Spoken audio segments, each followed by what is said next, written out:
എത്രയും സ്നേഹം നിറഞ്ഞവരെ, ക്രിസ്തുവ മാതാവിനോടൊപ്പം ഉയിർപ്പ് കാലത്തിലൂടെ നാം യാത്ര ചെയ്യുകയാണ്. 6ാമത്തെ ഞായറാഴ്ചയിലേക്ക് നാം കടന്നിരിക്കുകയാണ്. യോഹന്നാന്റെ സുവിശേഷം 16-ാം അധ്യായം 15-ാം അധ്യായം 15-ാം വാക്യത്തിൽ പിതാവ് പറയുന്നു, പിതാവിനുള്ളതെല്ലാം എനിക്കാണ്, അതുകൊണ്ട് എനിക്കുള്ളവയിൽ നിന്ന് സ്വീകരിച്ച് അവൻ നിങ്ങളോടും പ്രഖ്യാപിക്കുമെന്ന് ഞാൻ പറഞ്ഞത്.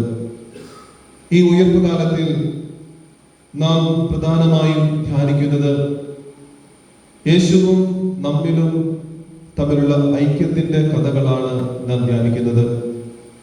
കഴിഞ്ഞ ആഴ്ചയിൽ നാം ധ്യാനിച്ചു, ഈശോ പറഞ്ഞു, ഞാൻ നല്ല ഇടയനും നിങ്ങൾ എൻ്റെ കുഞ്ഞാടുകളുമാണ്. ഈശോയുമായുള്ള ഐക്യം നമ്മുടെ ക്രൈസ്തവ ജീവിതത്തിൽ, നമ്മുടെ ക്രിസ്തീയ ജീവിതത്തിൽ ഏറ്റവും പ്രധാനപ്പെട്ടതാണ്. ആ ഐക്യത്തിലേക്ക് ഓരോ ഞായറാഴ്ചയും നല്ല നല്ല വിചിന്തനങ്ങൾ തന്ന് തിരുസഭ മാതാവ് നമ്മെ വിളിക്കുകയാണ്, നമ്മെ ക്ഷണിക്കുകയാണ്.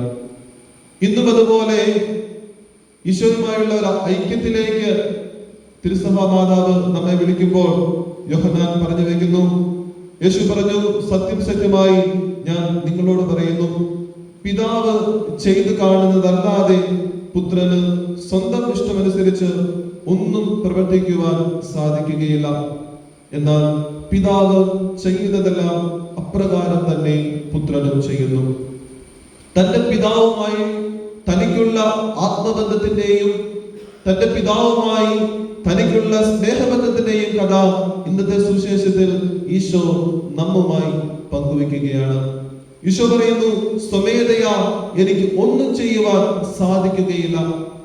ദൈവപുത്രൻ തന്റെ ജീവിതത്തെ കുറിച്ചും തന്റെ ജീവിത രീതികളെ കുറിച്ചും പറയുമ്പോൾ പറഞ്ഞു വയ്ക്കുന്നു, സ്വന്തമായി എനിക്ക് ഒന്നും ചെയ്യുവാൻ സാധിക്കുകയില്ല.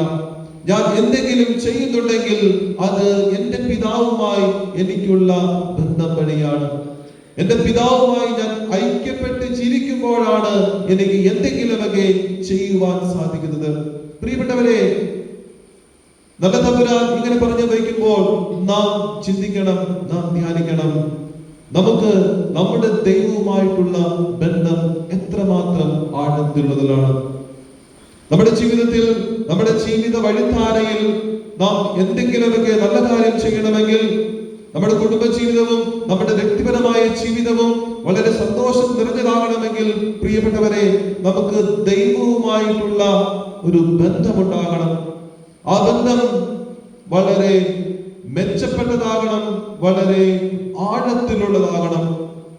നമ്മുടെ ക്രിസ്തീയ ജീവിതത്തിന്റെ വഴിത്താരകളിൽ നാം മുന്നോട്ട് മുന്നേറണമെങ്കിൽ, തളരാതെ മുന്നോട്ട് നീങ്ങണമെങ്കിൽ, പ്രിയപ്പെട്ടവരെ, ഈ ഒരു ക്രിസ്തുവുമായിട്ടുള്ള ബന്ധം നാം ആഴപ്പെടുത്തണം. അതിലേക്ക് ഒരു വിളി ഇന്ന് തമ്പുരാൻ നമുക്ക് തന്നിരിക്കുന്നു. ലേഖനത്തിൽ നാം വായിച്ചു, ക്രിസ്തുവുമായി ഐക്യപ്പെട്ടിരിക്കുന്നവർക്ക് ശിക്ഷാവിധി ഉണ്ടാവുകയില്ല. ഈ ബന്ധം നമ്മെ നിത്യജീവനിലേക്ക് ക്ഷണിക്കും. അതുകൊണ്ട് ഇന്ന് ഈ ഉയർപ്പ് കാലത്തിന്റെ 6ാമത്തെ ഞായറാഴ്ചയായിരിക്കുമ്പോൾ പ്രത്യേകമായും നമുക്ക് ധ്യാനിക്കാം, നമ്മുടെ കർത്താവും ദൈവവുമായ മിശിഹായുമായി നമ്മുടെ ബന്ധം എത്രമാത്രം ആഴത്തിലുണ്ട്. ഒരുപക്ഷെ ആ ഒരു ബന്ധം നമുക്ക് നഷ്ടപ്പെട്ടിട്ടുണ്ടെങ്കിൽ, ആ ഒരു ബന്ധത്തിൽ നിന്ന് നാം ഓടിപ്പോകുന്നുണ്ടെങ്കിൽ, നാം തിരിച്ചു വരാം. ആ ബന്ധത്തിലേക്ക്, ക്രിസ്തുവുമായിട്ടുള്ള മിശിഹായുമായിട്ടുള്ള ബന്ധത്തിലേക്ക് നാം നടന്നു ചെല്ലാം. അതിനായി നല്ല തമ്പുരാൻ നാം എല്ലാവരെയും അനുഗ്രഹിക്കട്ടെ.